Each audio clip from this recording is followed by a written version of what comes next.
In January 1901, Britain and the Empire mourned the passing of an era. For more than 6 decades, Queen Victoria had stamped her presence on the throne with a dignified and sober authority. Now, few could imagine life without her. People were dreading the death of Queen Victoria, partly because she was a fixture of everybody's lives, but also because they were rather worried about the kind of king her son would make. You know, would this man be a worthy successor? There had been very little evidence that he would. There was a very strong feeling that he wasn't up to much. He was nicknamed Edward the Caresser, as opposed to Edward the Confessor. There was a lot of talk that, you know, he was a vulgar Philistine, and that he would be quite incapable of the gravitas and the sort of, you know, the mastery that you needed to be king. King Edward VII, known to the family as Bertie, couldn't have had a more different public image from that of his mother. Fat, 59 years old, and with a reputation for frivolity, Bertie had been pursued by scandal and written off as an idle playboy prince. Basically, nobody thought that Bertie was going to be a good king. Not even Bertie, actually. It's widely attested that he was quite depressed at the time that he became king, because I think he really thought nobody would respect him and he wasn't going to manage. So it was a very inauspicious start. Before he'd even been crowned, it seemed the new king was on the verge of a nervous breakdown. But Edward VII's popular touch would turn out to be his secret weapon. The man of whom many predicted disaster turned out to be the king who reinvented monarchy for the modern age.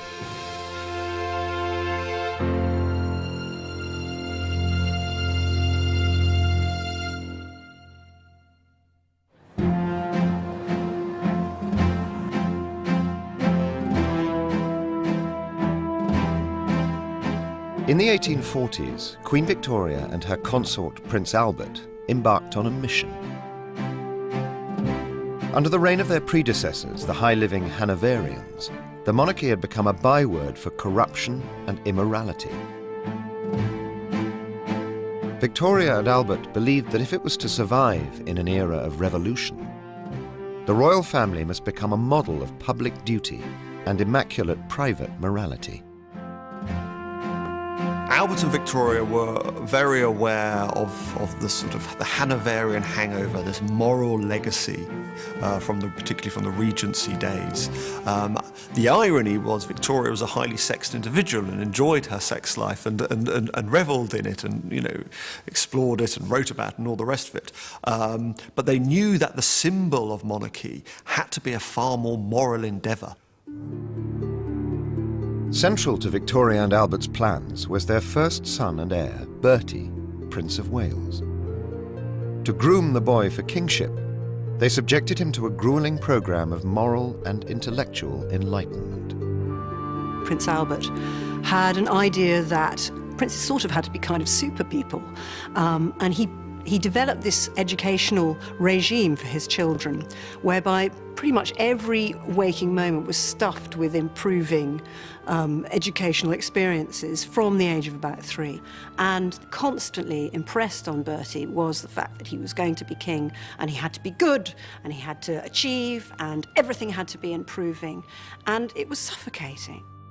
His whole day was parcelled out, half hour by half hour, into lessons from about sort of, you know, early in the morning until 6 o'clock at night. And he behaved appallingly. He behaved like the sort of legendary naughty boy. He stood in the corner and stamped and screamed. He behaved as abominably as he possibly could. He refused to work. Today, I had to do some arithmetic with the Prince of Wales. Immediately, the pencil was flung to the end of the room. The stool was kicked away. The prince was very rude, throwing stones in my face. Bertie's parents were in despair. I never in my life met such a thorough and cunning lazybones. It does grieve me when it is my own son, and that he might be called upon at any moment to take over the reins of a country where the sun never sets. His intellect, alas, is weak, He listens to nothing you tell him, but seems in a sort of dreaminess, which alarms us for his brain. Victoria and Albert are pretty upset, anxious and confused by their son's refusal to respond to this educational plan. They bring in a phrenologist, a man called George Combe.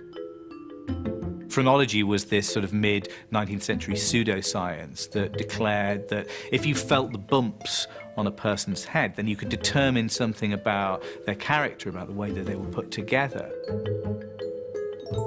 Now, Combe felt all over young Bertie's head and declared that his centres of self-esteem were too highly developed. The boy is a nervous and excitable child with little power of endurance or sustained action in any direction. The brain is feeble and abnormal, making him liable to fits of passion and obstinacy. Despite Bertie's lack of academic promise, at the age of 17 he was packed off to university.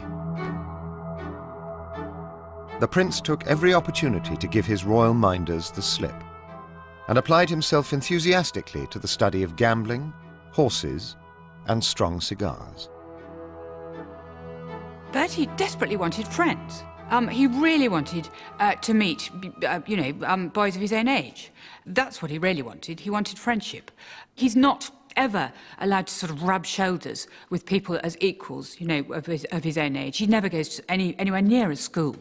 And even when he goes to university, Albert is terribly careful to ensure that he is secluded. So he is brought up very much in isolation. And this, for him, was really difficult because he was by nature an incredible extrovert.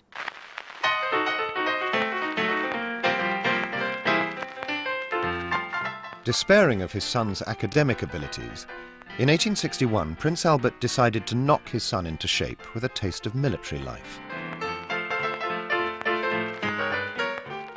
Bertie was ordered to attend an army camp in Ireland.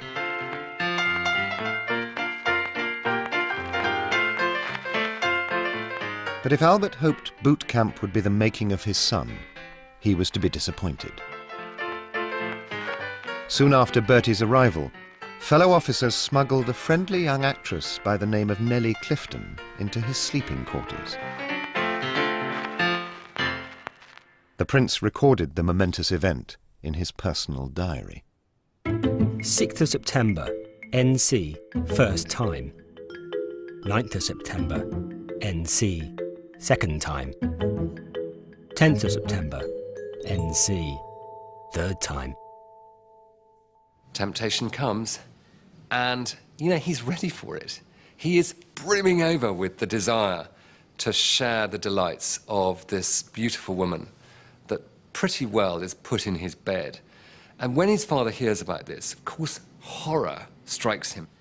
Bertie is weak in spirit and flesh, and you have this terrible tension between the ideals of monarchy and this ideal of this bourgeois, mid-Victorian, industrious, dutiful monarchy, and, what Bertie likes to get up to in the barracks.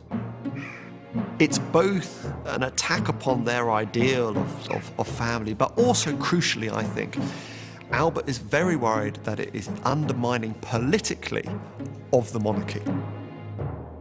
I write to you with a heavy heart on a subject that has caused me the deepest pain. I knew that you were thoughtless and weak, but I could not think you depraved. Bertie couldn't have chosen a worse time to be caught in the act. His father, Prince Albert, already suffering the early symptoms of typhoid fever, was crushed with worry. When he died soon afterwards at Windsor Castle, it was Bertie who took the blame. In the Queen's eyes, he was a martyr who had died because of the wickedness of his son. He'd sacrificed his life, and she never altogether forgave the Prince of Wales for what she saw as this appalling misdemeanor which led to the death of her beloved Albert. Albert's death has a profoundly negative effect on the relationship between Bertie and Victoria. Victoria was completely, shocked and blames Bertie for Albert's death. Victoria, she says, you know, whenever I see Bertie, I shudder. I can't bear to have him in the room. I can't bear to be near him. The prince had never enjoyed a warm relationship with his mother. For the next 40 years, it would be positively frosty. To keep her son and heir from further trouble, the Queen now resorted to a desperate remedy: marriage. The royal houses of Europe were scoured for a suitable partner. The winning candidate was the beautiful, albeit penniless, Alexandra of Denmark. In the 18-year-old princess, it seemed the matchmakers had found the perfect bride. Alexandra was in fact an ideal wife for the Prince of Wales. Compared with the starchy correctness and the infinite tedium of Victoria's court, the Danish royal court was a delight for the Prince of Wales because they took everything cheerfully, and their idea of relaxation was the romps and practical jokes and jolly songs.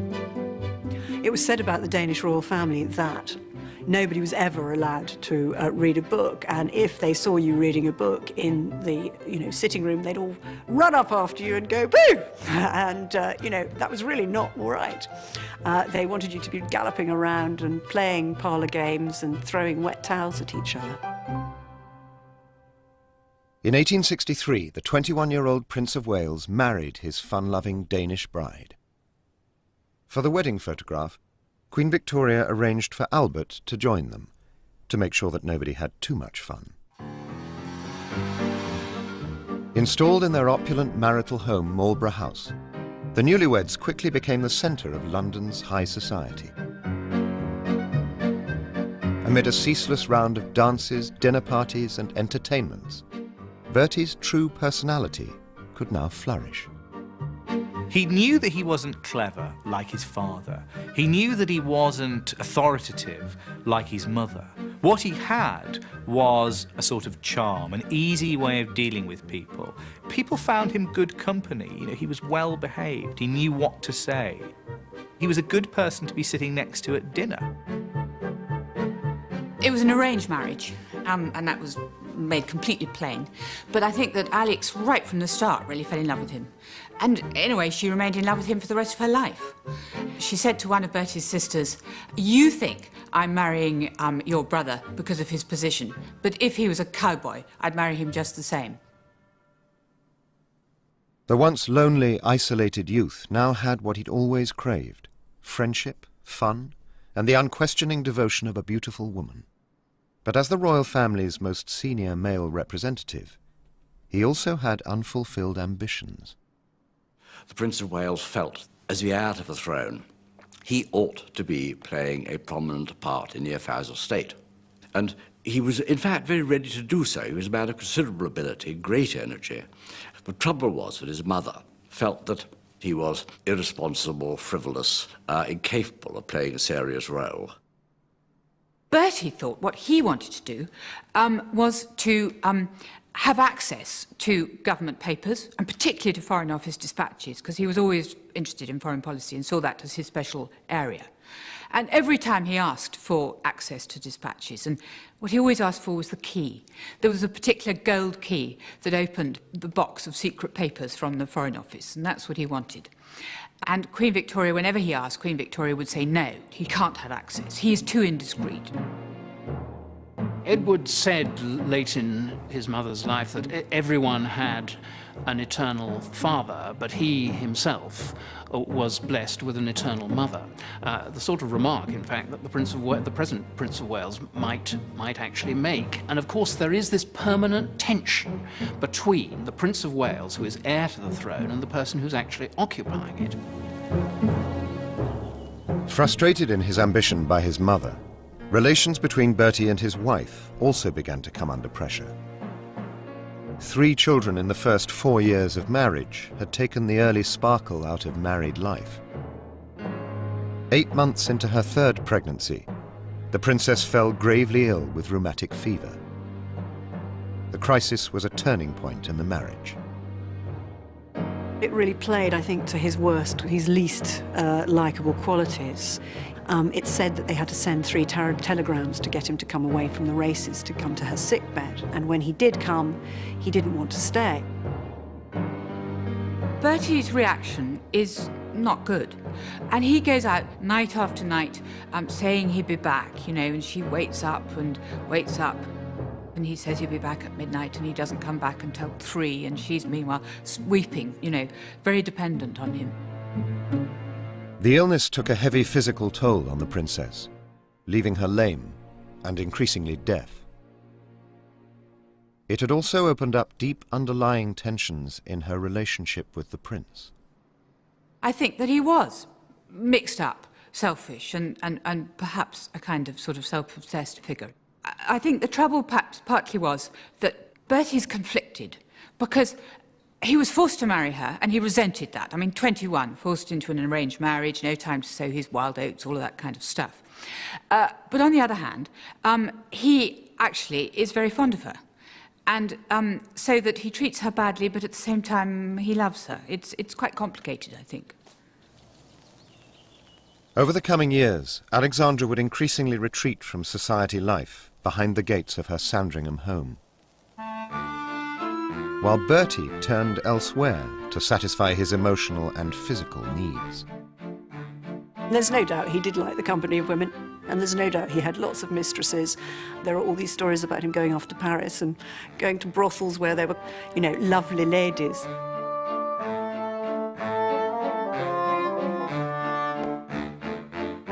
He would haunt the Café Anglais, where orgies were said to occur. He would visit the Moulin Rouge, where one of the dancers said, "Hello, Wales, will you pay for my champagne?" And he did pay for her champagne.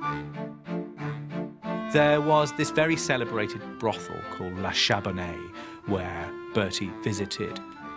There is a chair that was in that brothel that was displayed to people as Bertie's chair. And it's something that has been designed to allow a man to indulge in the sexual practices that he wants to do, you know, without breaking into a sweat, really. He was at one point known as kinky, which is kind of awful, isn't it? He would sit in this most incredible bath that had this sort of swan-necked mythological figure. And he would sit in this bath with a lady of his choice, not with water in there, but with champagne in there. And I guess they would both sit there and listen to the sound of his father spinning in his grave. Bertie's frequent trips to the continent allowed him to indulge his peccadillos at a safe distance from his wife, his mother, and the prying eyes of the British press. But the prince had also begun to play dangerous games closer to home. And in 1870, his secret life was exposed in a most shocking public manner. My great-great-grandmother was rather bubbly and rather frivolous, but obviously sort of rather amusing company. Everyone seems to have loved her. She was very popular. In 1869, the Prince of Wales began a flirtation with the 21-year-old Lady Harriet Mordaunt, wife of a prominent member of Parliament. He would pay her these afternoon visits. He would arrive in a hansom cab. He didn't come in his own carriage, so he obviously wanted to be discreet. Instructions were given to the servants that no one else was to be admitted if they came to call. The visits usually lasted for about an hour and a half. There was certainly time to get up to mischief if that's what they wanted to do. In the summer of 1869, Harriet's husband, a keen sportsman, went on a fishing trip to Norway. Bertie took the opportunity to enjoy Harriet's company at her country residence, Walton Hall. What they couldn't have known was that 1869 was a miserable year for the Norwegian salmon. Sir Charles was back. Sir Charles cuts short his holiday, arrives back unexpectedly, and he sees his wife driving around 2 white ponies, which Sir Charles had actually earlier bought from the Prince of Wales. And watching as they sort of prance around is the Prince of Wales himself.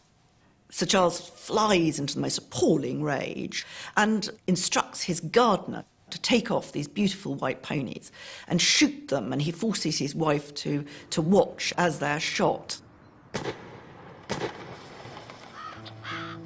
Bertie beat a hasty retreat. Soon afterwards, a tearful Harriet confessed to sinning with the Prince of Wales and other men, often and in open day. Sir Charles was furious and vowed to divorce her. Bertie faced disgrace in the witness box of a public divorce trial. The case was front-page news. But the prince still had one supporter. Recently discovered letters revealed Princess Alexandra, at least, refused to see any ill in her husband.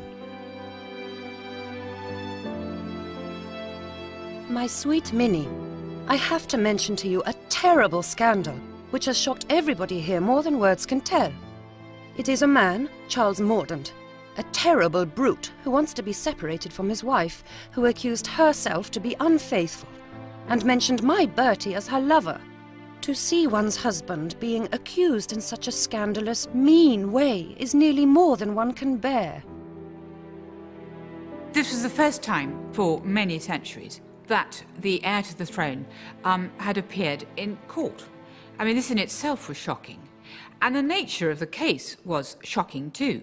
It opened a window. It was a revelation to the public of the goings-on in the Prince of Wales's circles. I think it was a real crisis to Victorian public opinion, and it really did threaten the monarchy. The Tory politician Lord Stanley noted, "Another trial like that would create a Republican Party bent on putting an end to the monarchy. His folly almost amounts to insanity. No warning seems to have any effect." On the 23rd of February 1870, a packed courtroom heard the prince deny any impropriety with Lady Mordaunt.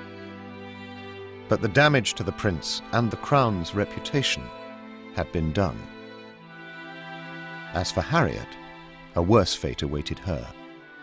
Her family are thrown into a complete panic by the prospect of this sort of very lurid case. But her father decides that the thing to do is to say that Harriet's insane. They were very keen to sort of preserve the family honour.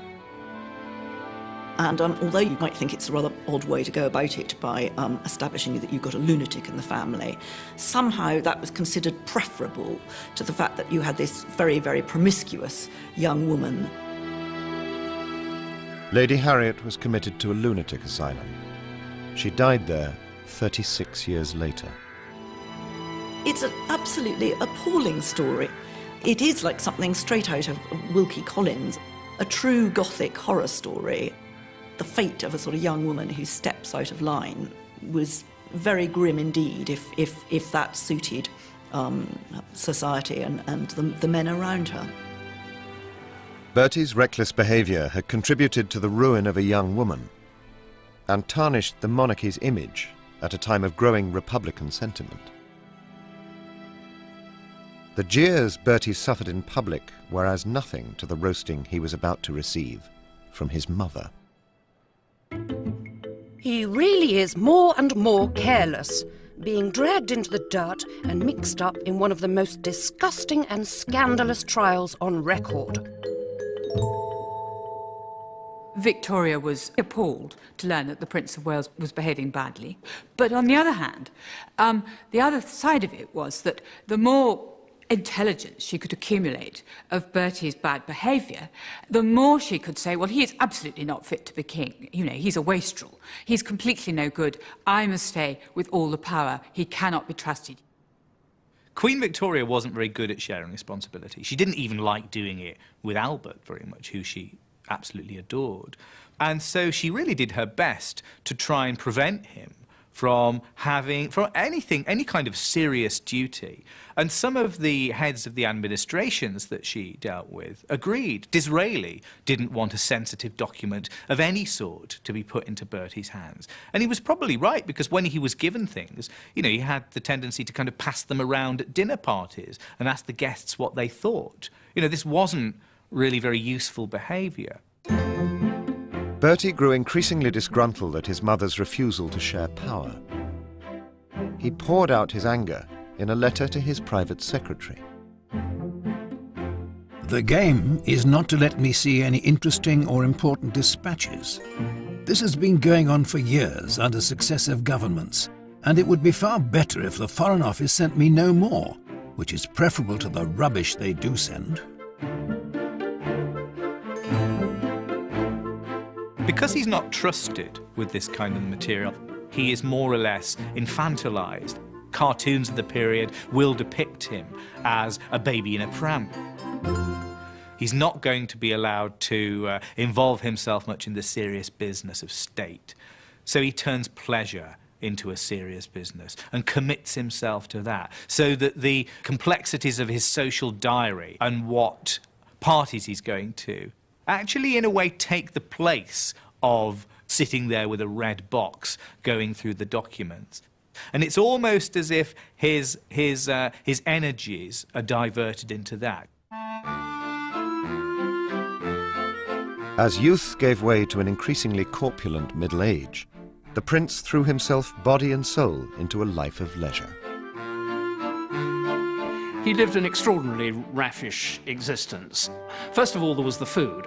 He had, I mean, by modern standards, the Edwardian gluttony was simply something to amaze you. Huge breakfasts, mid-morning meals, 8-course lunches, tea, and 12-course dinners, and then sandwiches, you know, before you go to bed. But in the meantime, he would go out and he would attend the music hall. He would go to cockpits, he would go to billiard rooms that were showing pornographic photographs. He would go to brothels. A moment would not go by when he was not diverted.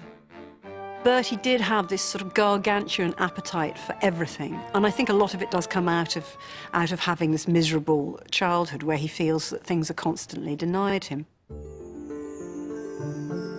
When he wasn't devouring a favourite midnight feast of cold roast chicken, Bertie continued to work his way through a series of mistresses, including model-turned-actress Lily Langtry and one Jenny Churchill, mother of a pushy young lad named Winston. Then, at the age of 48, something odd happened. Perhaps for the first time in his life, Bertie fell in love. Daisy Warwick was the original it girl, a combination of beauty and charm all rolled into one. She was one of those society beauties that had their likeness put onto these little cards, and you could buy them in the shops. Daisy, Countess of Warwick, was 20 years younger than the Prince of Wales, fabulously rich and thoroughly scandalous. At her grand homes Warwick Castle and Easton Lodge in Essex, she was famous for hosting lavish entertainments. Daisy Warwick was incredibly extravagant. She spent money like there was no tomorrow. She had her own railway branch built to bring guests to her house. Luxury everywhere. And these were the sort of famously racy house parties where Daisy sort of organised adultery, really. There would be flowers on your dressing table, and there were buttonholes for the men. There were printed lists of who was there for dinner and who you were to take into dinner. You didn't touch each other, but there were ways of little notes being left by the candles saying, "Come and see me, I'm in room," whatever. It was at one such house party in 1886 that Bertie was introduced to the Countess. Although their 10-year affair would become common knowledge, documentary evidence of the relationship has been scarce. Until now. The affair with Daisy Warwick was incredibly intense. But the thing about it is that until very recently, nobody actually knew what went on between them. It was a sort of puzzle because there was absolutely no evidence at all. But then looking at the diary that Bertie kept, I suddenly realised that there was a symbol that I didn't understand that he seemed to be putting in, which seemed to be occurring increasingly frequently, sometimes twice a day. Bertie's diaries reveal the philandering prince was using code to cover his tracks. A letter D written backwards, signifying his increasingly frequent liaisons with Daisy. It's possible from this to see very clearly that this was an incredibly intense relationship. He would meet Daisy twice a day. He'd have tea with her every day when she was in London. He'd meet her in the morning. They'd have intimate suppers in the evening. He called her my darling Daisy wife. It was a sort of second marriage. I think she could fairly be described as the love of his life. He wrote to her several times a day. He saw her all the time and went to stay with her. I think he was strongly, strongly devoted to her. My own lovely little Daisy. Tomorrow I go to the races. I have 2 horses running, but I fear they are not any good. Don't forget, my darling, to expect me from 5 on Sunday next. I only wish it could be before. Good night, and God keep you, my adored little Daisy.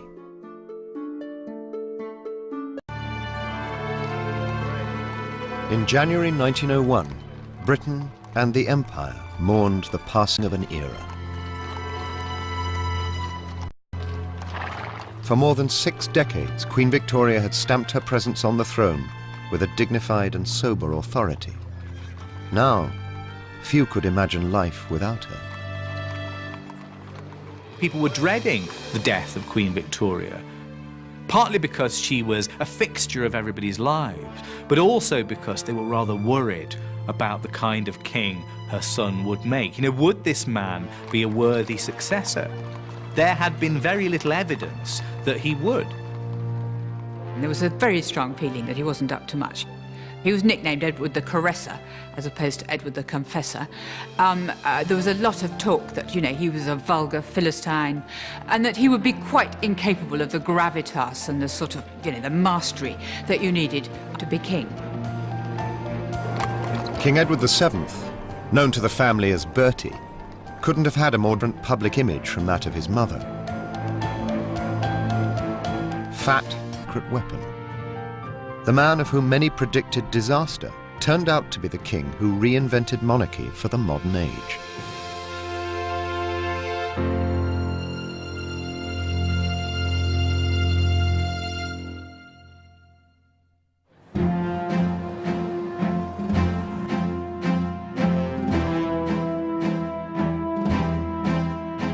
In the 1840s, Queen Victoria and her consort Prince Albert embarked on a mission. Under the reign of their predecessors, the high-living Hanoverians, the monarchy had become a byword for corruption and immorality. Victoria and Albert believed that if it was to survive in an era of revolution, the royal family must become a model of public duty and immaculate private morality. Albert and Victoria were very aware of the sort of the Hanoverian hangover, this moral legacy particularly from the Regency days. The irony was Victoria was a highly sexed individual and enjoyed her sex life and revelled in it and, you know, explored it. 59 years old, and with a reputation for frivolity, Bertie had been pursued by scandal and written off as an idle playboy prince. Basically, nobody thought that Bertie was going to be a good king. Not even Bertie, actually. It's widely attested that he was quite depressed at the time that he became king, because I think he really thought nobody would respect him and he wasn't going to manage. So it was a very inauspicious start. Before he'd even been crowned, it seemed the new king was on the verge of a nervous breakdown. But Edward VII's popular touch would turn out to be his secret.